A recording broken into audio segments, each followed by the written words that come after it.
everyone! Thought I would show you today some of the Tilly and the Button patterns that we've recently got in stock. I thought I'd show you each one and what sort of fabrics you can use with them.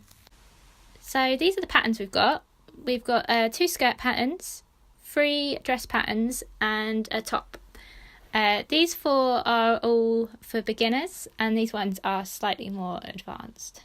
I recently made a Cleo dress for myself. I really enjoyed making it. The instructions were really easy to follow. The next thing I'm going to have a go at making is the Dominique skirt. So I've opened one up, so I thought I'd show you what you get inside. So you get all your pattern pieces. There's 2 sets here for the straight and the flared version, and they're all on really nice thick paper, so it makes it quite easy to cut out. Then you get this really lovely little booklet. It's got all the info about different sewing terms, how to measure and cut the fabric, and how to lay it out, and just loads of tips. Then all the instructions for putting the skirt together all come with photos for every step of the way, with written instructions as well. I found that really useful to have a picture. It shows me exactly what you've got to do, because sometimes you're not sure.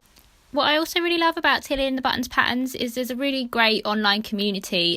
Tilly and the Buttons have loads of extra tips on their website helping you out, and also there's a hashtag Sewing Dominique, or any of the patterns have that hashtag, so you can see what other people have made. So you can make the Dominique skirt using any of our woven cottons. The flared version is cut on the bias, so you can't really use a pattern with a direction, but the straight version is fine for that. So I've picked out 2 fabrics that I thought would work really well. I've picked this one from the Snap to Grid collection for the flared version, because it's got all these little confetti bits in that doesn't have a direction, and they'd look really cool if you wore it with a bright pink top or a green one. Then I've picked this fabric from the Affinity collection from Blend Fabrics.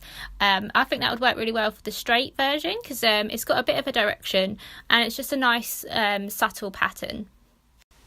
And then also all of these patterns can also be used with all our woven cottons, so I thought I'd give you a little bit of inspiration of what they'd work well with.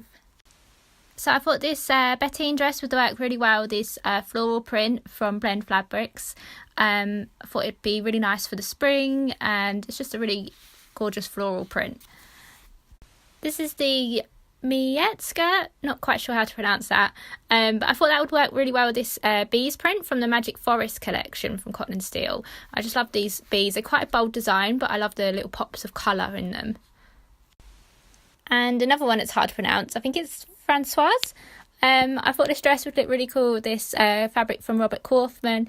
It's got loads of little gold metallic bits in, and it's like a emerald green. I thought that would look really lovely. Then we've got the Cleo dress. This works really well with our cotton linen canvases. You need something that's a bit thicker to give the dress a bit more structure. I'll show you a couple of ones I want to make with it. So I'm planning on making the mini length version using this fabric from Cocker. It's like a navy with deep pink and red and purple bits. They kind of look like they're kind of 3D or slightly blurry, but I think it looks really cool. It's hard to see the colour. Another option that I think would look really cool is this polka dot fabric from Cocker. It's got these little dogs in it, and from a distance it looked really good as polka dots, but then you just got the extra little detail as well. Another option that I think could look really fun is this Achino fabric. It's a border print, so as it's a straight pattern it would work quite well, and it's a like choppy design, so I think that would look really cool. Then lastly you've got the Agnes pattern, which works really well with our jerseys. We've got loads of new ones in from Cotton and Steel in some really funky prints, so you could make yourself a top that really stands out. So those are all our patterns. Hopefully that's given you a little bit of inspiration, and if you still want something to put on your Christmas list for yourself this Christmas, or you want to buy something for a friend, you can get these still in time for Christmas.